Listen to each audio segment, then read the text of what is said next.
That was the moment War Acres police made contact with a barricaded suspect this afternoon. According to police, the suspect fired several shots inside his apartment near Northwest 38th in Ann Arbor. Officers were able to confirm that he was alone, also suffering from a mental health crisis. Officers secured the area as they tried to coax him out, and thankfully he did surrender and no one was injured. His name has not yet been released. A developing story this morning. Police now investigating after at least 2 people were shot in northeast Oklahoma City. News 9 photojournalist Drake Matney was the first on the scene at Northeast 23rd and Bryant. Police say a fight led to the shooting around 6 o'clock last night.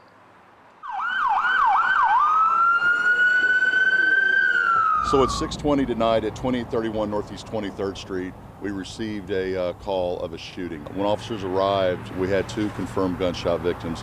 Those victims were transported to a nearby hospital for treatment of their injuries. Those injuries are unknown at this time. During our investigation, we had a subject come back and say he was one of the shooters. We have 1 suspect in custody, and now we've learned we possibly have a 3rd gunshot victim.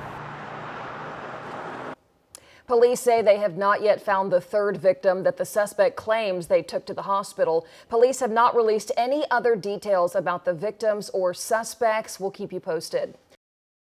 And in Hughes County near Holdenville, officials confirm 2 people are dead following last night's tornado, including a 4-month-old child.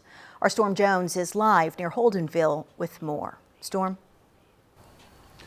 Sylvia, that tornado tore through west and northwest of Holdenville just before 11 o'clock last night, sparking a massive search by law enforcement for survivors.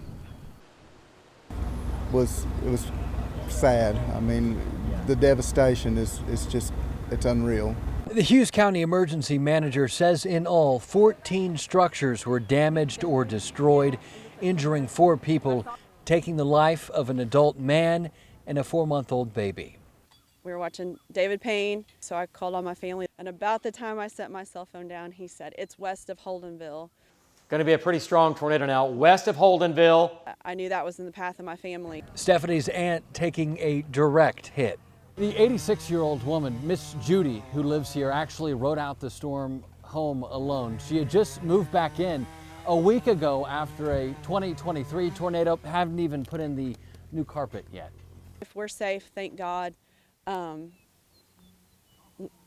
God we're digging through, picking up rubble, fixing windows, but we're not planning a funeral this morning. I'm so thankful for that. There's a lot of people I know that I love and care about that aren't that fortunate. We need your prayers, and pray for the families that lost their loved ones. And a thunderstorm is beginning to move in the area again this evening. Several folks remain without power in Holdenville. The Oklahoma Baptist Disaster Relief Group setting up a feeding station in town to lend a hand. In Hughes County, Storm Jones, Oklahoma's own News 9.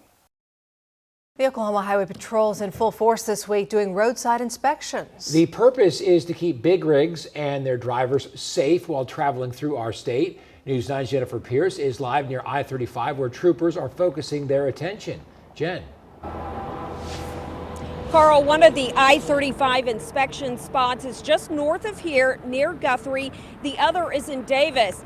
Troopers are also stationed at Port of Entry. That's where Oklahoma borders other states. The average driver may not notice these signs on I-35, but a commercial truck driver can't ignore them. They're required to pull over for a full inspection. Stop, back up a little bit. The trucks are first weighed. On the interstate, trucks can't be over 80,000 pounds without being permitted. Overweight trucks not only pose a driving safety hazard. And that's what tears up our roads. It's what makes those divots and those ruts you see in the asphalt. Troopers running roadside checks act as part mechanic. We're going to do a quick full inspection. Checking logbooks, tires, under the hood, and brakes. Brake! Troopers also pay close attention to the driver, looking for anything that could impact their driving. For semi-drivers, it's usually fatigue and their driving habits. Those are the 2 main reasons for our CMV fatalities in Oklahoma. Not all drivers will stop for inspections. Some of them will say they didn't see the signs. Some of them maybe intentionally do it for other reasons, either whether they're overweight or having something else. Maybe their logbooks aren't up to date. In those cases, troopers will pull over a driver and bring them back to the checkpoint. They know if we do start finding violations that we can cost them a lot of money. Those roadside checks started today and go through Thursday evening. Live in Oklahoma City, Jennifer Pierce, Oklahoma's own News 9. All right, Jen, thanks. And the inspections are not only happening here in Oklahoma, but all across the U.S., Canada, and Mexico.